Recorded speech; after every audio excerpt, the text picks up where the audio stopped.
Depuis des siècles, il sert à sceller les bouteilles de vin, mais aujourd'hui, il est en sursis sous l'effet du changement climatique. Nous sommes en Catalogne pour en savoir plus sur la fabrication du bouchon en liège, ce qui le menace et les réponses à y apporter. Bon, bienvenue chez Zoller. Cette entreprise produit 1,5 million de bouchons de bouteilles de vin par jour. Sur cette montagne ici de Liège, il y a environ 150 tonnes. 150 tonnes, mais que nous envoyons en puise. C'est combien de bouchons? C'est à peu près quelque chose comme 10 millions de bouchons seulement. Les bouchons en liège permettent de préserver la qualité du vin parce qu'ils laissent passer la quantité d'air adéquate. Au début des années 2000, ils ont subi la concurrence de leurs équivalents plastiques, mais récemment la demande en liège est repartie à la hausse. Mais au fait, d'où vient le liège? Il vaudrait d'ailleurs mieux parler de chêne-liège. Cette essence utilisée pour fabriquer les bouchons est notamment exploitée ici dans cette forêt familiale.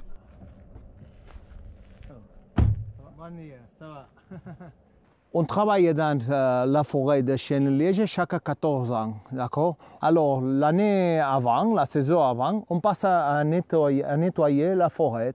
On passe à ramasser le liège avec un travail manuel, d'accord? C'est un travail un peu compliqué. C'est un travail surtout compliqué si on veut faire un bon travail. Et c'est l'étape de la levée de liège.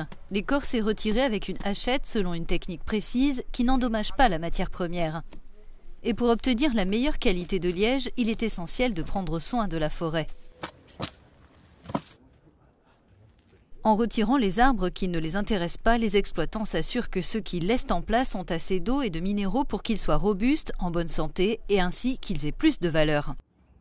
Par exemple, dans l'hiver prochain, l'hiver quand nous sommes en train de commencer, d'accord, on va couper ces arbres, d'accord? Pourquoi? C'est un arbre double, il n'a pas une santé très importante. Nous avons un bon arbre au côté, nous avons un autre bon arbre là qui peut encore développer une bonne qualité. Gérer la forêt permet non seulement de la rendre plus productive, mais aussi plus résistante aux effets du changement climatique, comme la hausse des températures et un risque accru de sécheresse. Reste qu'en Catalogne, seul un quart des forêts est géré, ce qui inquiète les scientifiques comme Carlos Garcia. Donc vous pouvez voir que cette forêt est très dense, avec beaucoup de troncs, beaucoup d'arbres. On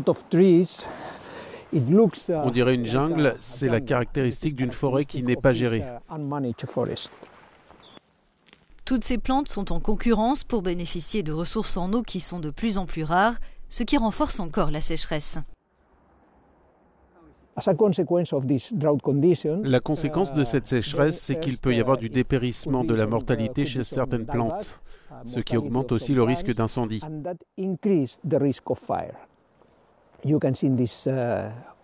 Vous pouvez voir sur ce chêne-liège, par exemple, les marques d'un feu de forêt qui est survenu il y a 7 ou 8 ans.